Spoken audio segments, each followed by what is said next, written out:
Life is very busy these days. There are too many people and everyone wants what the other has.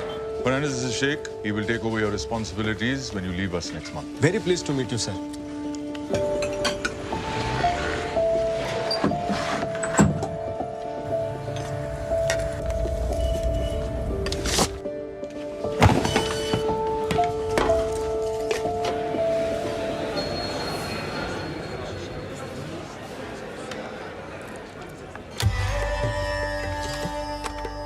Aunty डब्बा वापस आया है, पूरा खाली आया है। क्या पूरा?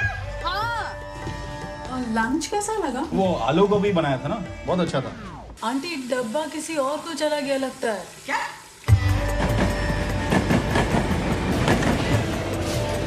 खाली डब्बा भेजने के लिए आपका शुक्रिया। कुछ घंटों के लिए सोचने लगी कि दिल का रास्ता वाकई पेट से होकर जाता है। हस्बैंड कल रात बहुत देर से आए, वो कुछ नहीं बोले।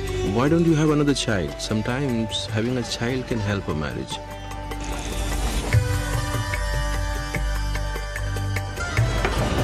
पता 10 साल कम लग रही है आपकी।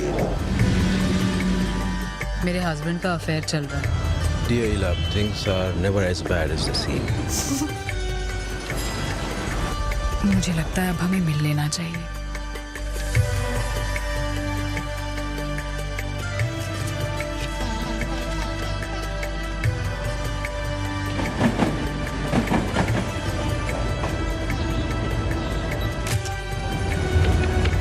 और मेरी में हमेशा कहा कर कि कभी-कभी गलत ट्रेन भी सही जगह पहुंचा देती है।